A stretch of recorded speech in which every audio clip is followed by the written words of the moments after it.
share some information about creative ways um, to pay for college. Mr. Skip Watts is going to be our facilitator today. Before we get started, Susan, is there anything you would like to share with us today? Thanks, Juanez. Appreciate it. Good to see everyone. We're just grateful. Thank you, Mr. Watts. We appreciate your spending time with us. And thank you, everyone, for joining us. We're looking forward to an exciting workshop. So thanks very much.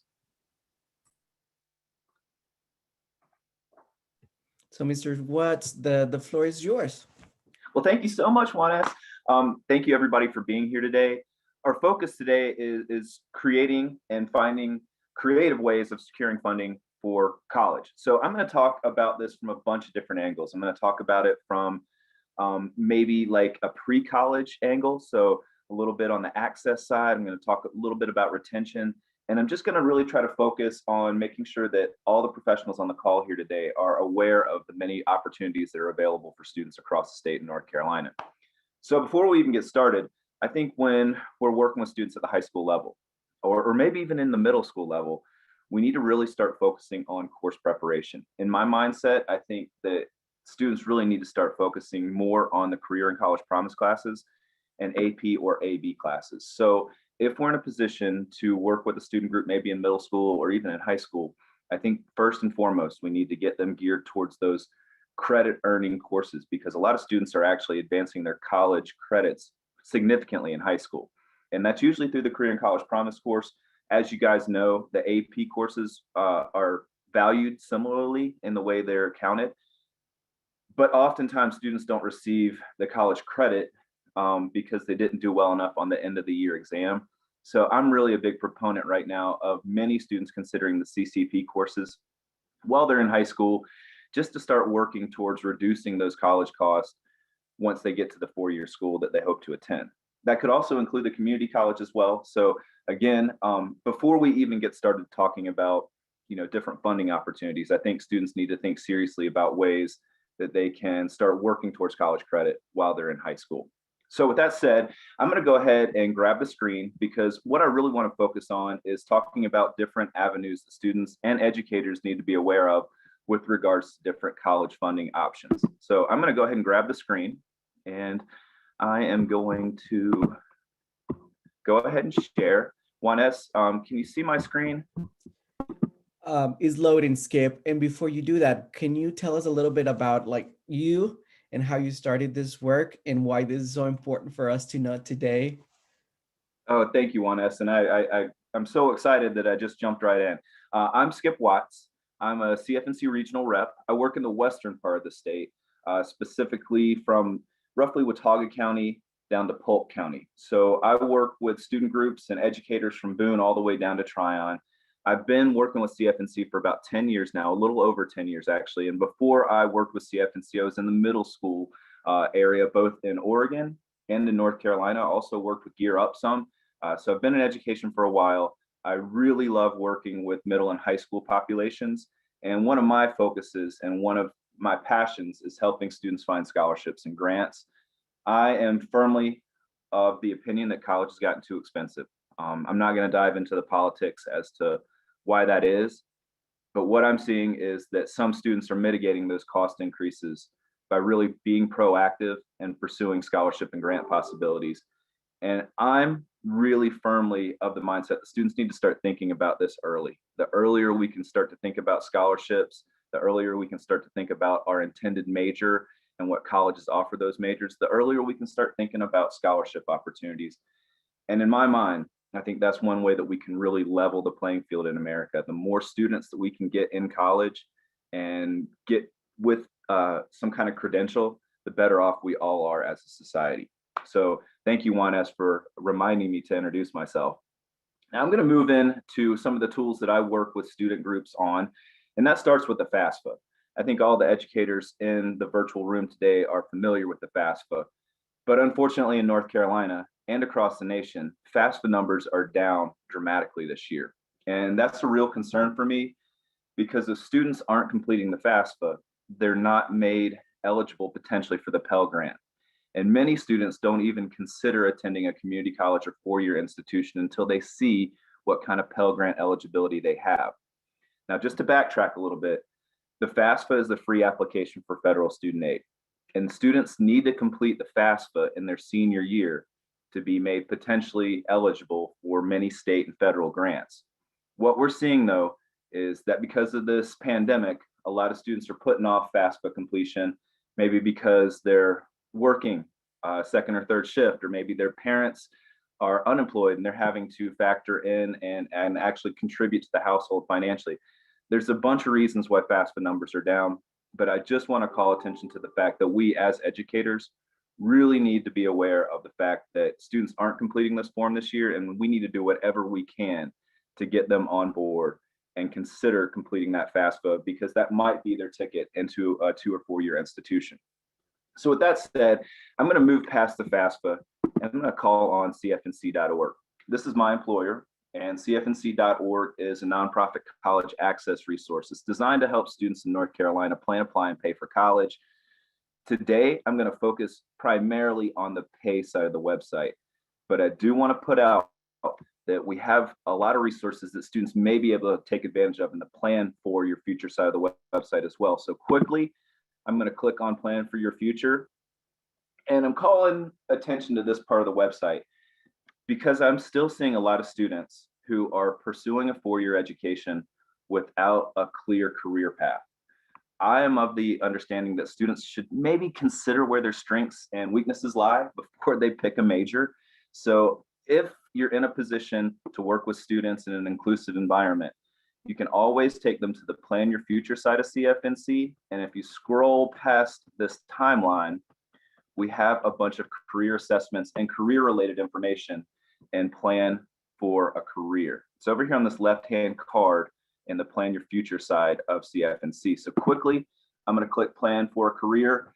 And once this next page loads, I want to highlight the fact that we have a bunch of interest assessments on CFNC that are designed specifically to help students identify their strengths and how they'll work well within the workforce. So all of those assessments that are free are in the Learn About Yourself part of CFNC. But for today's purposes, I want to click on the Browse Career Categories. And I'm doing so because oftentimes students aren't thinking about every possible scholarship opportunity. Some of those scholarships might actually come from different employers within the field that they want to study. So I'm going to go specifically to health science. And I'm going to scroll down a little bit, and I'm going to try to find an anesthesiologist. As many of you know, an anesthesiologist is an individual, a professional that has to study for an extensive amount of time before they get within that profession. And oftentimes, there are very few scholarship opportunities for the graduate level studies, especially for medical school students. So I'm pulling up this anesthesiologist page and this profile because if you're in a position to direct a student towards scholarships at the graduate level, this is a great place to start because CFNC actually links students to different professional groups. In this instance, it would be for anesthesiologists. And like I said, there's many fewer scholarships at the graduate level. So if you're working with a student who wants to get their medical doctorate, definitely take them to these career profile pages on CFNC because they might be able to find some funding that they were unaware of for their graduate studies. Now I'm bouncing around a little bit. So from CFNC, I'm going to bounce over to NC State. I love to use NC State as an example of how students can secure institutional scholarship funding. Now, NC State is much like many institutions across the country. They offer a lot of scholarships, but they're offered in a variety of different manners. And sometimes students have a hard time understanding how to access those scholarship dollars. So when I'm working with students or educators, I like to keep it simple. I like to take them to the homepage, in this instance at NC State, and then I take them up to the search window up in the upper right-hand corner, and I have them type in scholarships. I always mention when I'm working with student groups that they have to type scholarships in there correctly, because if they misspell scholarships, they're probably not eligible for any, at least at NC State. So from here, I'm going to hit enter and search, and it's going to take me to kind of like a general search for scholarships at NC State. Now, if I scroll down a little bit, have this Student Services Center page. And if I highlight this, this will help the student to understand how scholarships are awarded at the institutional level at NC State University. Now, if I scroll past this introduction, the first thing that I'm presented with are college-based scholarships. Now, I know many of us are aware of the fact that institutions offer scholarships to students in individual colleges, but oftentimes our students are unaware of that. So I like to work with students and I like to explain to them that after they've completed their core curriculum, they are then going to apply to be admitted into the college that they'll eventually graduate from. At NC State, it could be any one of these different colleges. Now, if a student, for example, is at NC State and they're admitted to the education school, once they're admitted to the education college, they can start pursuing scholarships through that individual college. And oftentimes, these are really big awards. And many students have kind of gotten past the scholarship search because they're already admitted into the university. So they're not pursuing opportunities that are readily available. So if we're making notes today, definitely make note of institutional scholarships for students once they have been admitted into their major. Not only are students being awarded first-year scholarships from institutions, but they're also awarded once they enter that major. So if I scroll down a little further, at NC State, there's also scholarships that are based on the student's employer or potentially the parent's employer. So if a student works for one of these organizations, there's a high likelihood they could potentially be eligible for a scholarship from their employer. Oftentimes, students just really aren't aware that their employers are doing things. And for me personally, I received a scholarship from my employer, which covered a huge part of my tuition and really helped my family with regards to paying for college. Now, at NC State, there's also Rising Freshman Distinctive Scholarships, and these are the ones that we commonly think of when we're thinking about institutional scholarships. We've got the Park, for example, which is a full ride scholarship program to NC State. I think it's worth over $126,000 currently. It covers everything. But in order for a student to be in contention for the Park, they have to be nominated by their school counselor. They can also self-nominate, but they have to get that nomination in by a specific time, and that's usually November 1st at NC State. Once they get that nomination in, they also have to complete an application to NC State, provide an essay and recommendation letters. It's a really prestigious and competitive program. So students need to be proactive if they're going to pursue that or if they're going to pursue any full ride institutional scholarships. With that said, there's other opportunities at NC State, like the General Hugh Shelton Leadership Initiative or the Goodnight Scholars Program. These are all possibilities for students that are coming in as freshmen, and they need to be aware of them because this can really cut away from the amount of money a student will have to either pay out of pocket or potentially borrow to attend NC State. Now, if I scroll down a little further, they've got some distinctive scholarships, but look at the graduate student funding.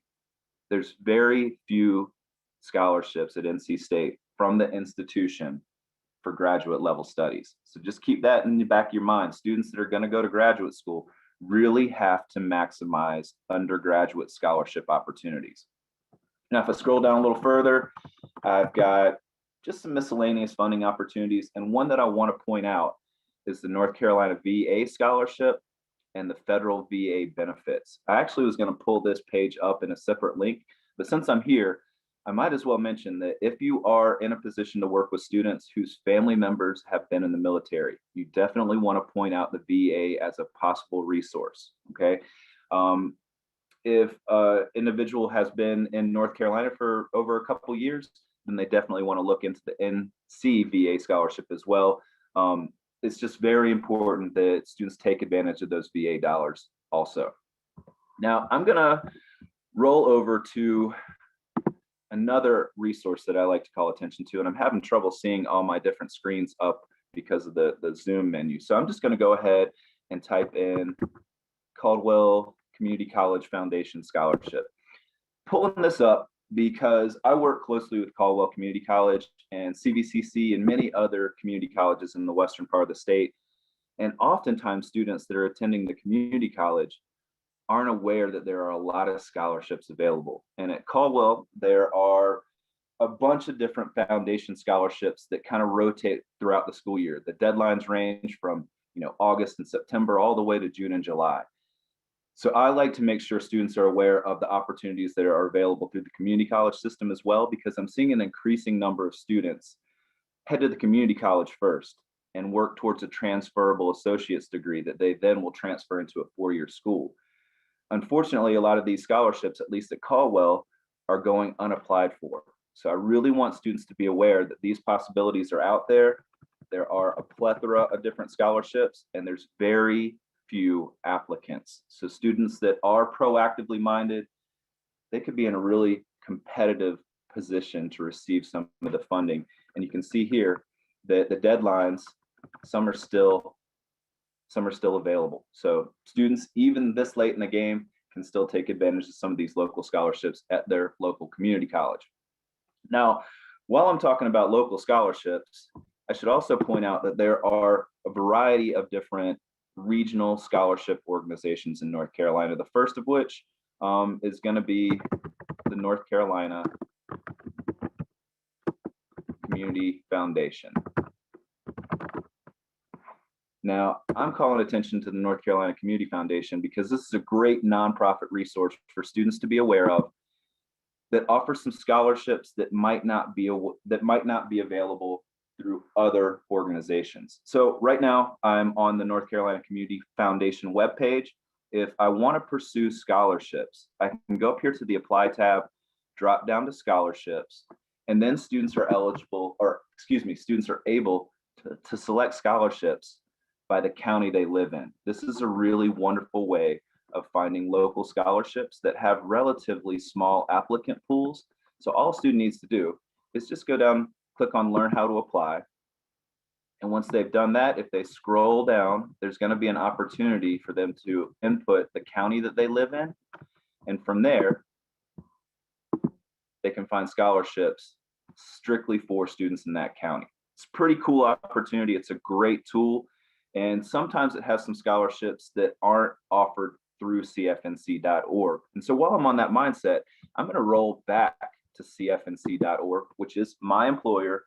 And I apologize for bouncing around so much, but there's so many resources that I want to make you aware of. And a lot of the best resources in my mind, at least for North Carolina students, are in the Pay for College side of CFNC.org. So I'm going to click on Pay for College. And as soon as this next page loads, I'm going to scroll down past this Ben Franklin quote, because I today am focused on grant and scholarship opportunities or creative ways of funding your college experience. CFNC specializes in offering scholarships to North Carolina students. It's one of our calling cards. So not only do we have a bunch of interest assessments and college applications and transcript tools, but we also have a really detail-intensive scholarship search tool for North Carolina students. So if you're making notes, I'm going from the Pay for College side of CFNC, and I'm scrolling over to this left-hand card. From here, I'm going to click on the scholarship search, but before I get there, we've also got a link to grants and scholarships, and this will help students understand the difference between the two. And also it'll help enlighten students about the different grant opportunities at the federal and state level. This will include information about the Pell Grant, the North Carolina Education Scholarship, Education Lottery Scholarship, etc. But for today's purposes, I know time's limited, I'm going to click on this scholarship search. Now, as soon as this next page loads, it's going to give me the opportunity to filter scholarships by the county I live in. So much like the foundation that I just pointed out, the North Carolina Community Foundation, CFNC filters down by county as well, but we've taken it a step further on CFNC. We also allow students to research scholarships by college type, eligible populations, residency, citizenship, award amount, and deadline. So my point here is that if students are really proactively minded and they really want to secure funding, I recommend they start at CFNC. If they start from this scholarship page and they find some possible eligibility, then they can move into the North Carolina Community Foundation, start looking for additional scholarships there that might not be on CFNC, and then they can take it a step further and start looking at even more local opportunities. Now, I work in the western part of the state, so that's where most of my familiarity lies. So with that said, I'm going to go ahead and pull up the Burke Community Foundation. This is a community foundation that was established in Morganton and represents all of Burke County, which is a smaller county in the western part of the state. It borders Avery County and Catawba County, I believe. Now, the Burke Community Foundation is a smaller organization, again, that really pursues scholarship opportunities for students at the local level. So if a student somewhere in Burke County is forward-minded enough to start thinking about these opportunities, they can click on scholarships, and then they're going to be able to find a link to a bunch of different scholarships through the Burke Community Foundation. This has a pretty firm deadline, and students just need to be aware that the deadline, I believe, is in the spring, and most local scholarships have spring deadlines, whereas most state and federal opportunities have fall deadlines. And that could be true also of institutional scholarships. So students need to be aware that there's opportunities at the federal level that are starting to open up in October and November, but there's scholarships at the local level that might not open up until March, April, or May. So we really have to stay on top of our students and keep them aware of all these opportunities. Now, one thing that I like to think about when pursuing scholarships is for students to think outside of the box.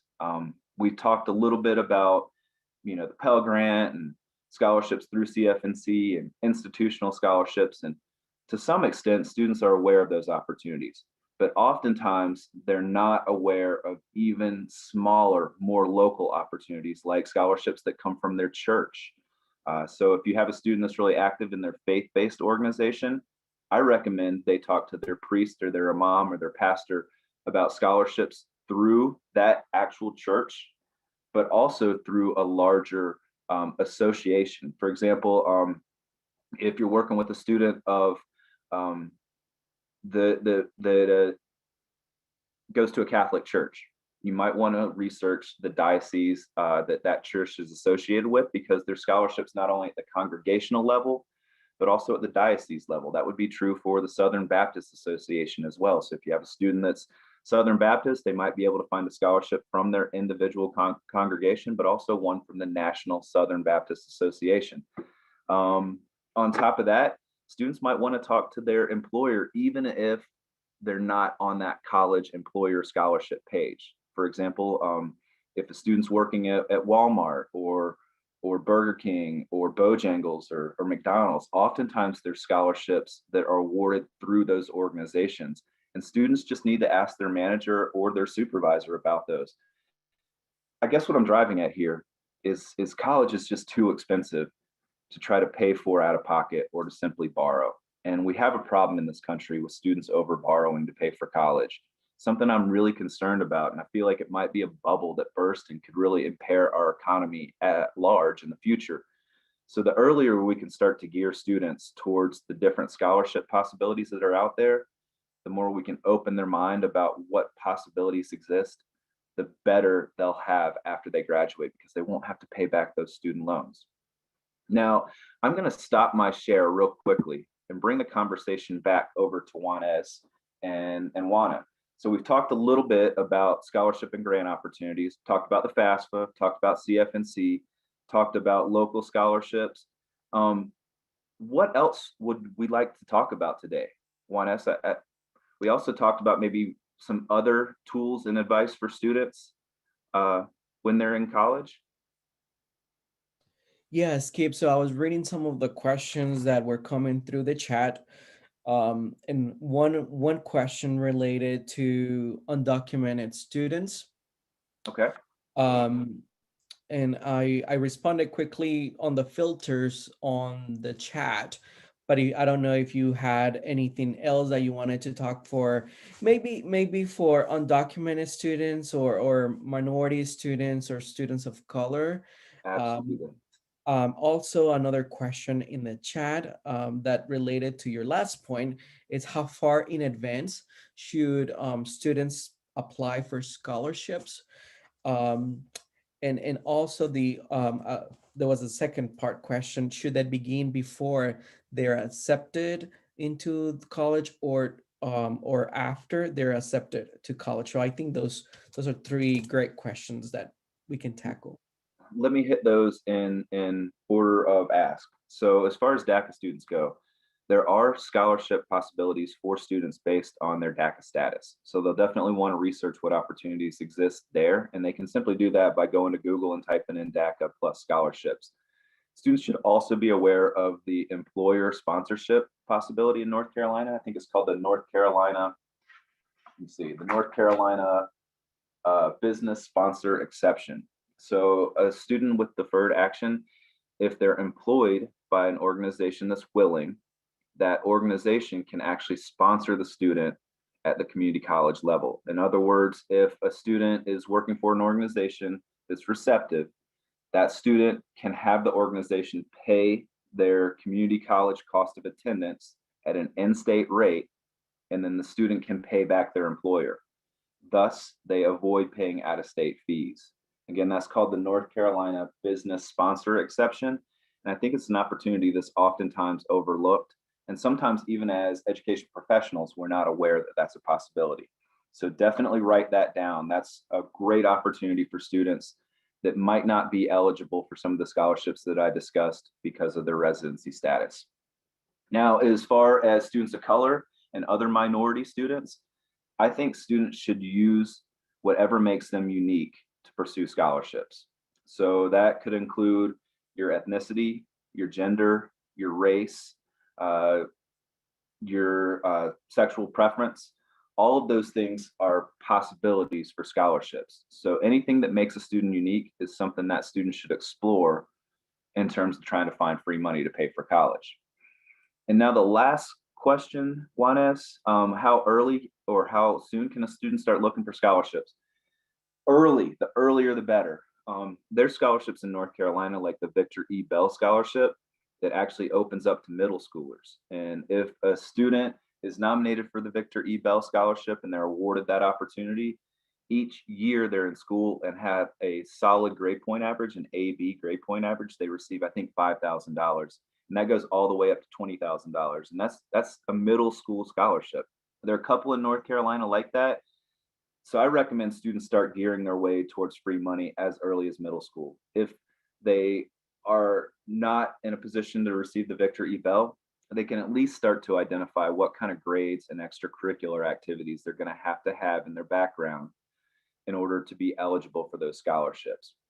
And that's one thing we need to start working with students earlier than later. We need to start really making sure they are focused on being well-rounded. That includes keeping their grades up, obviously. Many merit-based scholarships are focused on a student's grades, but also they're focused on their extracurricular activities, their civic engagement.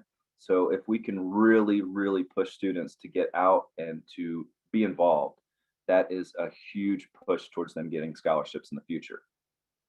Now, I'm looking over the chat question, and it looks like I have a question about active duty students. Okay, as far as active duty students go, they're definitely going to complete the FAFSA, and they're going to want to try to take advantage of that Pell Grant if at all possible.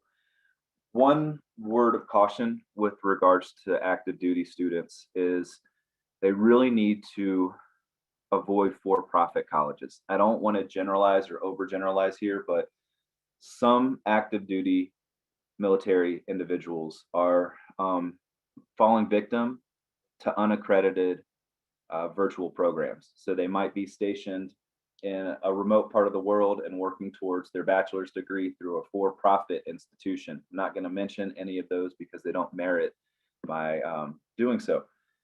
But oftentimes those for-profit colleges, they're offering unaccredited programs. So students are using their Pell Grant, and they're borrowing money to pay for this bachelor's degree that they may receive that is actually in an unaccredited field. So the best advice for those students, their active duty, is to really pursue a degree from an accredited university or community college.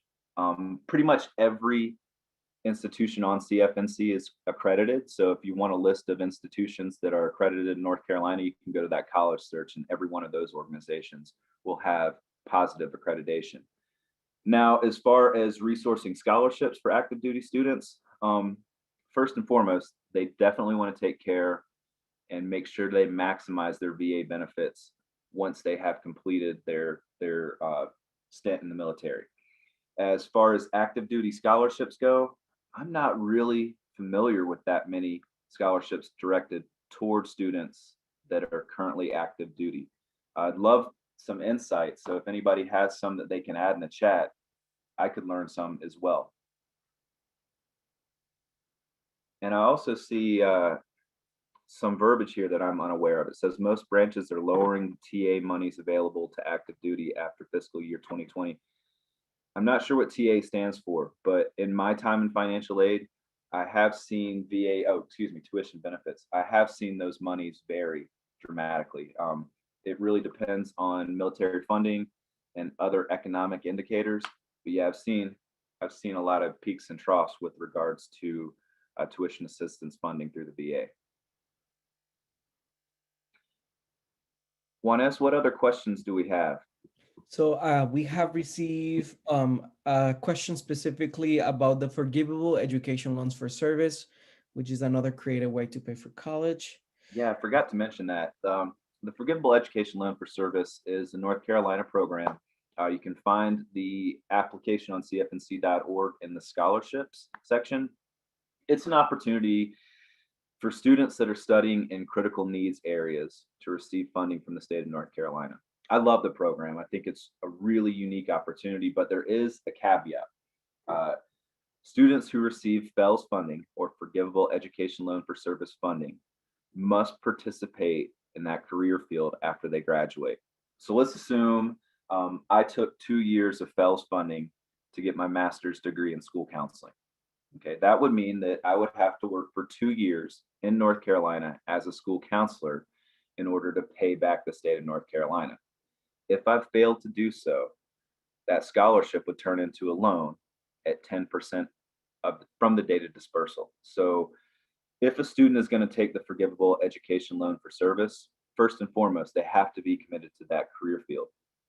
Secondly, they need to be aware that the FELS program is open to students that are pursuing a career in a critical needs area. In North Carolina, we really need more educators and healthcare providers. So if you're going to go into healthcare, there's FELS money for you. And if you're going into certain segments of education, like middle school education, special education, or STEM education, you can receive funding from the state of North Carolina. But remember, every year you take the state's money, you're obligated to teach or work as a healthcare professional in order to pay back that opportunity.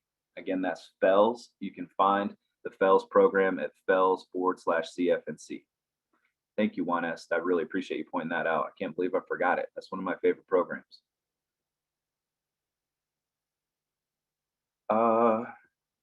Okay, I'm looking over for more questions in the chat.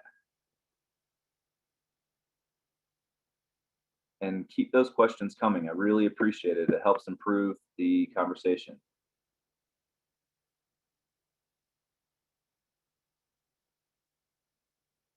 Okay, I got a question. Is it often still advisable to complete the FAFSA, as many colleges use the student aid report to award scholarships that may receive from donors? Yes, I recommend all students complete the FAFSA, at least for their first year in college.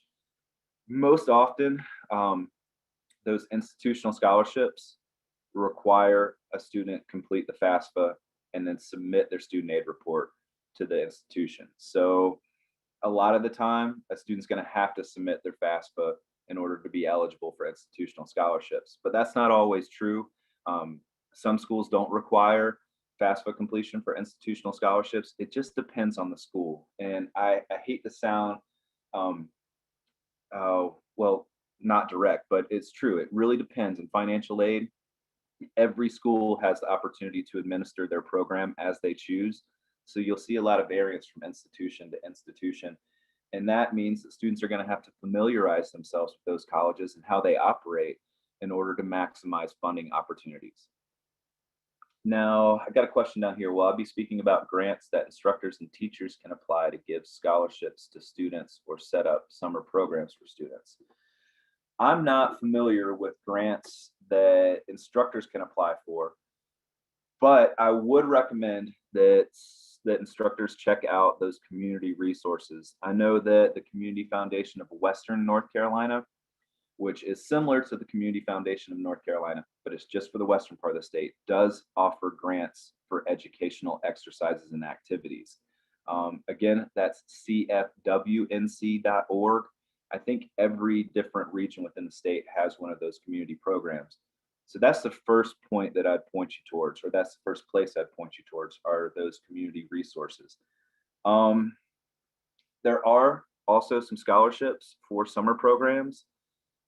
Those can be pursued just by, going and doing a Google search. If you have a student that's really interested in pursuing a STEM related summer camp, you might want to just Google STEM summer camp scholarships and see if there's a possibility there. I know it sounds kind of like a simple search measure, but it is. It's really just that simple. So again, check out those community organizations for grant dollars that you may be able to use to help pay for summer programming. Great question. What other questions do I have? So as we're thinking about creative ways to fund students' education, Skip, talk to us about online learning. People don't consider distance learning and online learning as a way to really save money. And we certainly use that approach when we're working with undocumented students or students that need to be closer home. Yeah, you're right. You're right, Juanes. And even in this pandemic that we're living through right now, online learning has just exploded.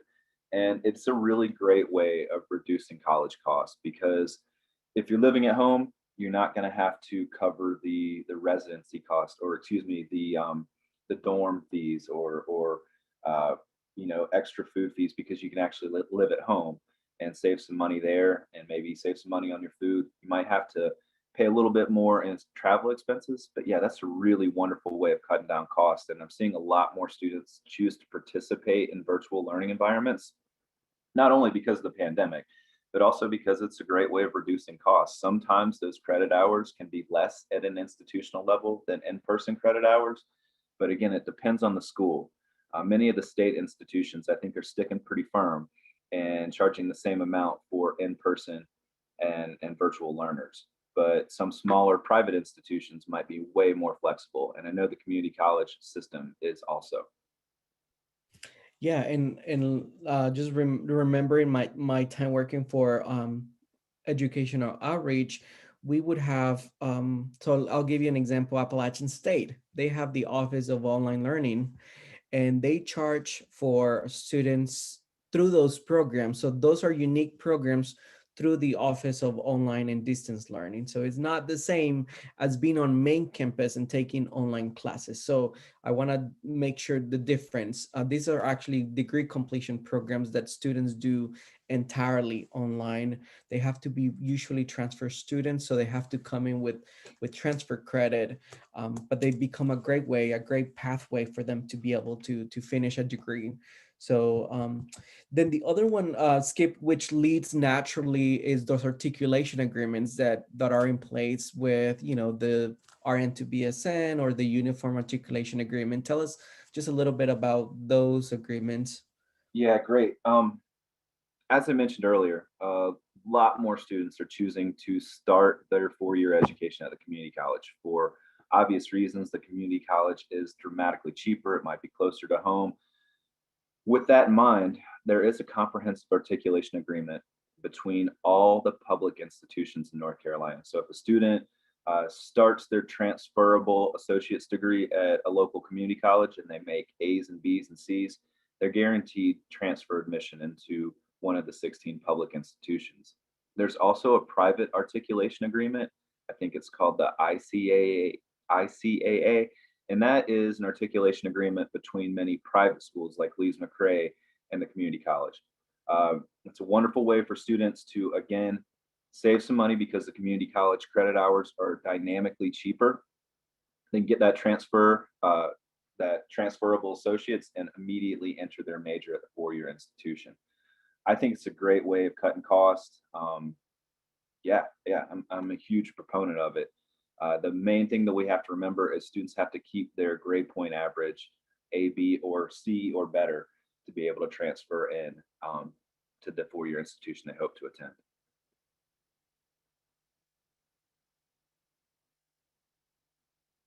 Any other ones, Juanes? There's not really questions for you, but I think the question would be for the audience. What are some creative ways in your schools or in your different universities or community colleges that you are assisting students to think creatively about searching and securing funding? I think that would be a lot of fun just to learn different ways, Skip, that maybe you and I don't know, Yeah. that can be super helpful for everybody. And hopefully while people are putting their insight into the chat box, I should also mention that it's not creative, but school counselors, if you can really update your scholarship list, I think that's one way that a lot of students just automatically know to look for scholarships. In my region, we have several school counselors that just do a wonderful job of updating scholarship lists bi-monthly. It's an easy way for them to put that information out and students to have quick access to it. A lot of scholarships these days aren't offered in paper, they're all online. So if you can keep maybe a Google Doc on your school counselor website with all the different scholarships that you know of that your local students would be eligible for, that's a wonderful way of getting them started. And while I'm on that note, students should also maybe think a little bit outside the box with regards to civic organizations like the Kiwanis Club or the Ruritans or the Moose Lodge or the Elk Lodge. I know in my community where I live, the Moose Lodge offers a $500 scholarship. I think they award it twice a year. You actually have to go to the Moose Lodge. You have to knock on the bartender's door and you have to get a paper application. You submit that application and the essay, I would assume very few students apply. You might be getting a $500 scholarship from the Moose Lodge. So definitely check into those civic organizations alongside of your church or your employer.